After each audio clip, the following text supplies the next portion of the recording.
Hello, I'm Paul Beckwith, and of course this is Newton.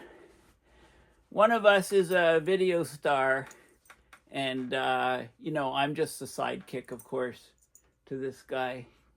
He's been to the dog park, and he's been for a walk to the bank. He's got loaded up with dog cookies wherever we went. He's certainly the one that people want to say hi to when we're out for a walk.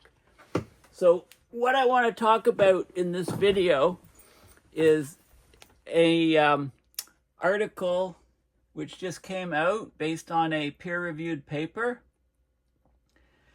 And the article is called Catastrophically Warm Predictions Are More Plausible Than We Thought. And the paper is actually, the peer-reviewed science paper is Network-Based Constraint to Evaluate Climate Sensitivity in nature.com, very prestigious scientific journal. So that's what I'm going to talk about. Okay.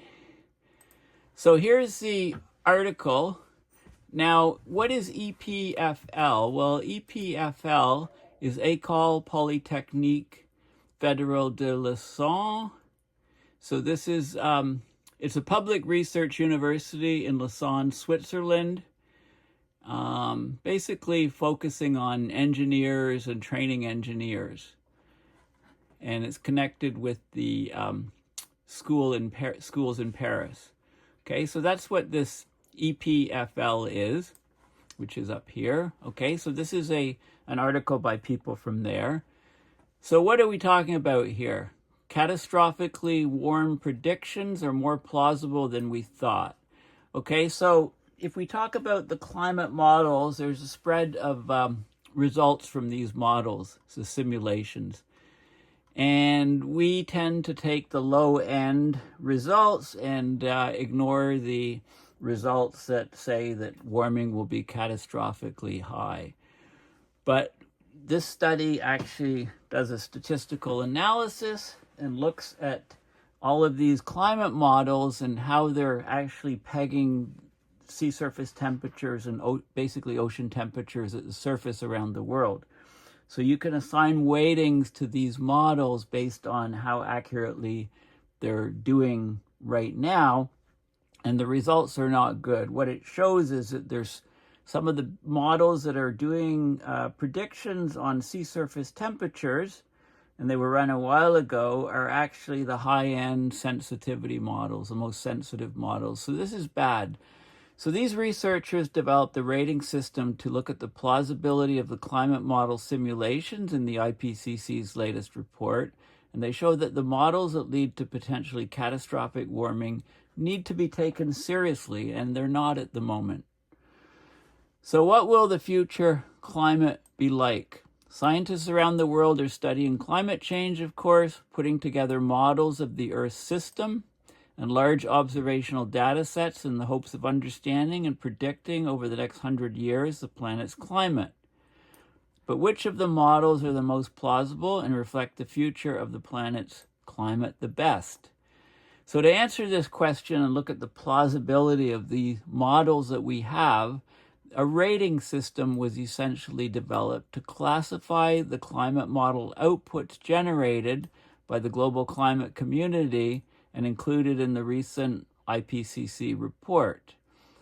So basically, the bottom line is that about a third of the computer models are not doing a good job at reproducing the existing sea surface temperature data, the observations today on sea surface temperature. A third of the models are robust and are not particularly sensitive to carbon emissions. So they're correctly getting the sea surface temperature right, and they're showing low sensitivity, so lower temperature rise in the future to carbon emissions.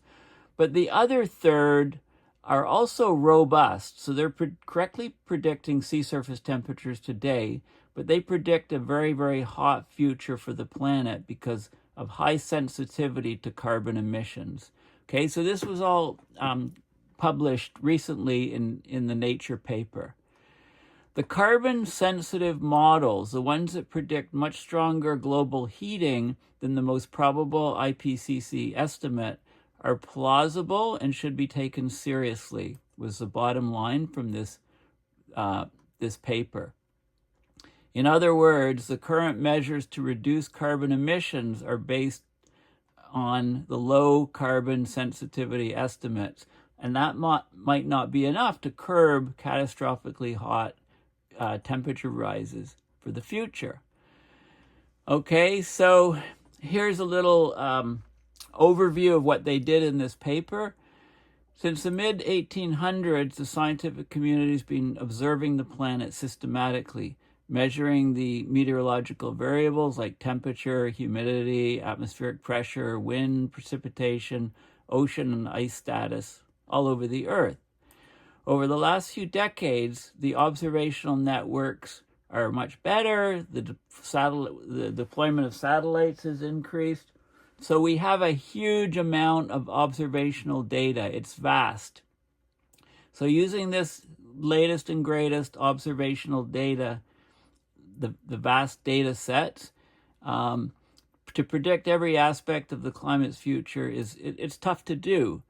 So what they want to do is, in this research, they wanted to evaluate the different climate models.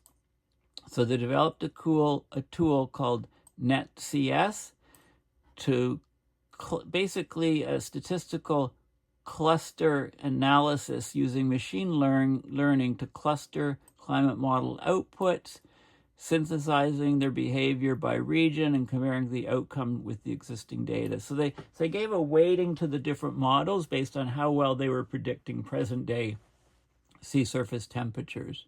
And then they wanted to rank the models. So, they could look at huge amounts of data, go through terabytes of data in like one afternoon.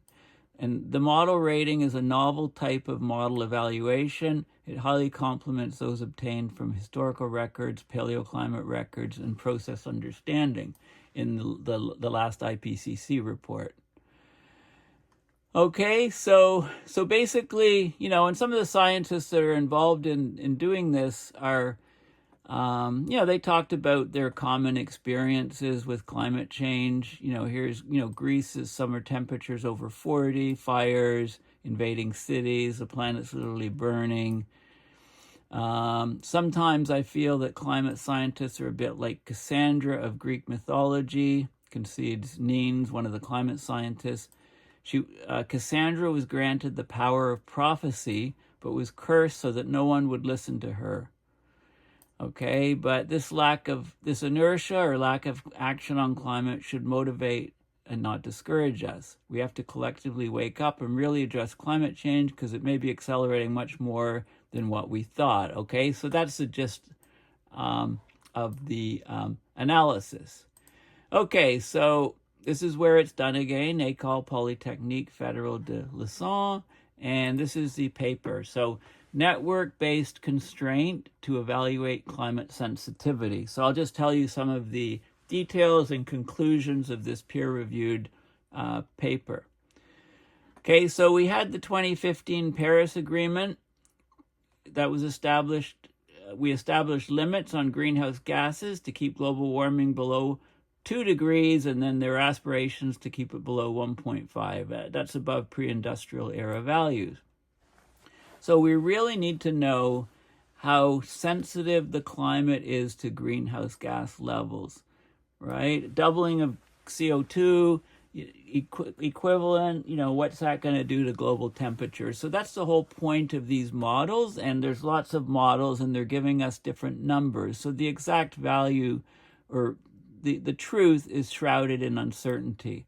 So we talk about climate sensitivity quantitatively in terms of the ECS, equilibrium climate sensitivity, and also the TCS, the transient climate response. And so these sensitivities estimate global temperature responses after an abrupt or a transient doubling of CO2. Okay, so we have these complex and highly dimensional climate models, climate simulations.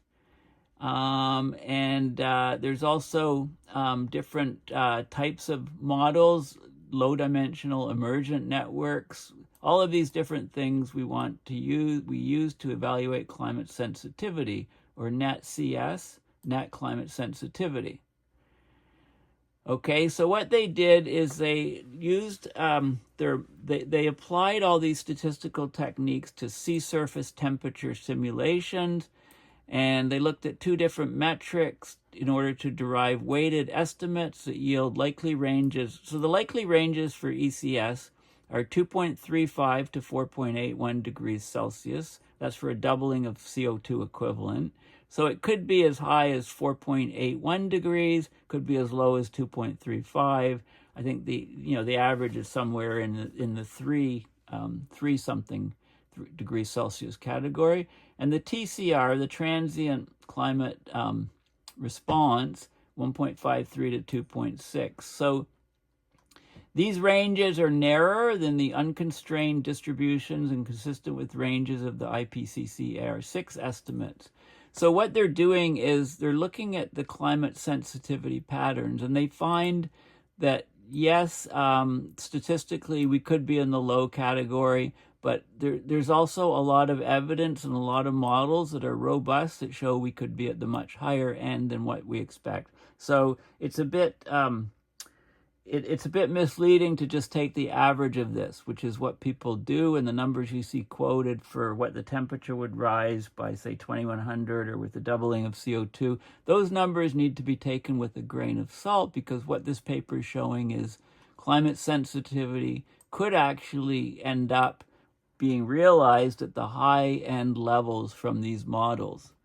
Okay, so let's just have a look at the some of the data. So what they've done is they've taken the sea surface temperature around the planet, the data sets for sea surface temperature, and they've generated these maps, global maps of what sea surface temperature is doing, and they put it into their models to evaluate the different models in the IPCC assessment report to find out what the distributions might be for equilibrium climate sensitivity and transient climate response. Okay, so that's basically what they're doing. So these are the models. These are the different models that are in the IPCC report. Quite a few models.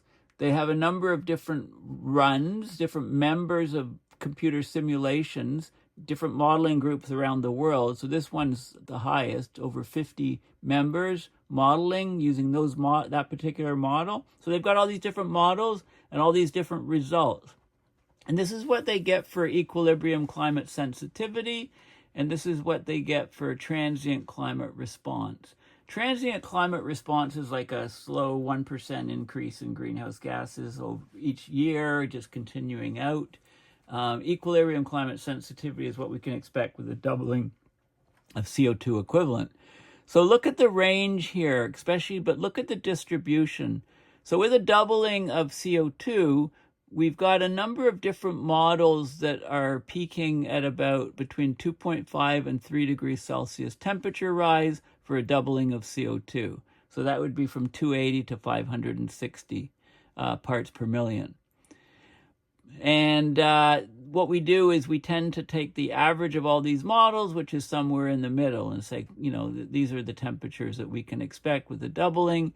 But the problem is that these models here don't follow the sea surface temperature stuff as well. They're not robust. These models are robust, but so are these ones. So we could either be at these sort of numbers, but we could just as well be at these numbers with a 5.5 degree Celsius temperature rise with a doubling of CO2. Okay, we can't discount this possibility, which is typically what we do by taking the average of the whole thing. We're saying that these are unlikely, but these are very robust. These models that predict these temperatures are tracking sea surface temperature today, the observations very closely. So here's some more details. So this is this is a map of the globe, and you can see the oceans in different regions. And what you can see, you can define these different regions of the ocean. So this is the ENSO region right here. And this is the sea surface temperature distribution in the ENSO region. But anyway, we've got the ENSO region, we've got the tropical Atlantic north of the equator, tropical Atlantic south of the equator. We've got the Western Pacific north of the equator, Western Pacific south of the equator, Indian Ocean.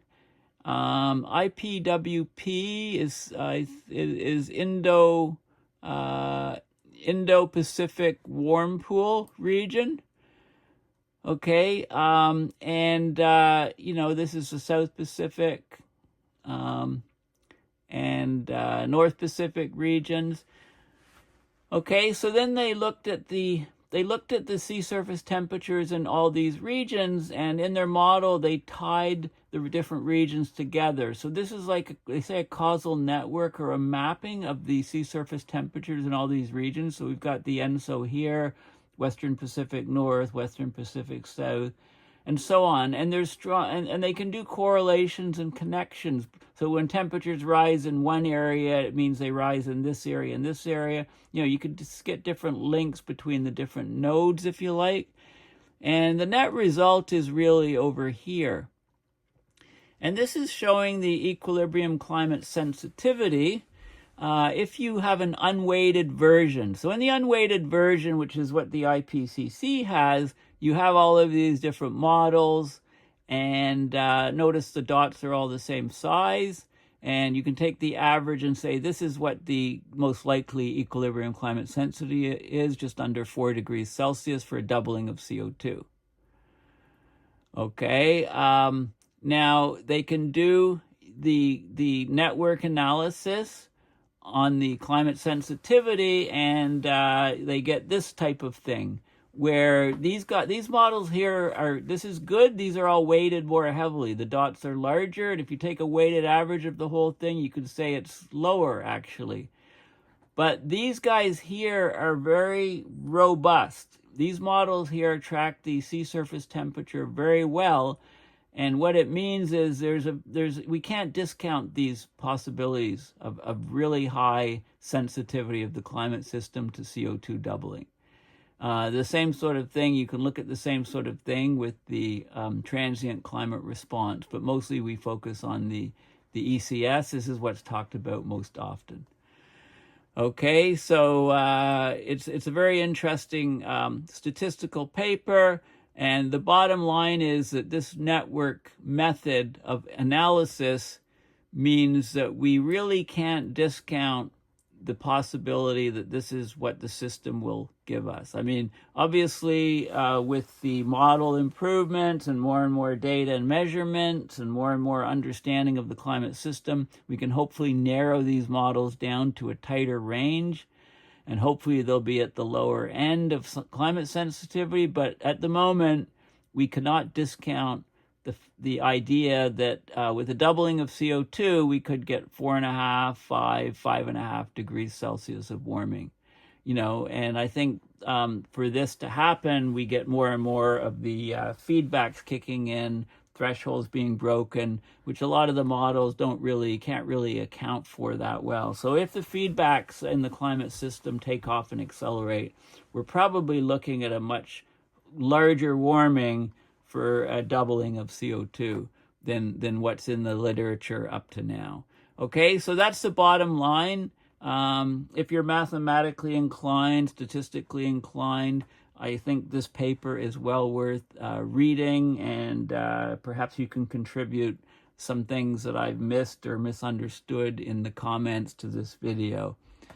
So thanks for watching. Please consider going to my website, paulbeckwith.net, and donating to PayPal to support my research and videos. And I'll have a big announcement coming sometime in the next few days when all the T's are crossed and I's are dotted. It's just a big announcement on what I'm going to be up to in the next little while. Okay, so anyway, and that's above and beyond this. It actually, I'll talk about it in a few days. Anyway, it'll involve a lot more work and a lot more posts on this channel. That's for sure. Okay, so thanks for listening, and bye for now.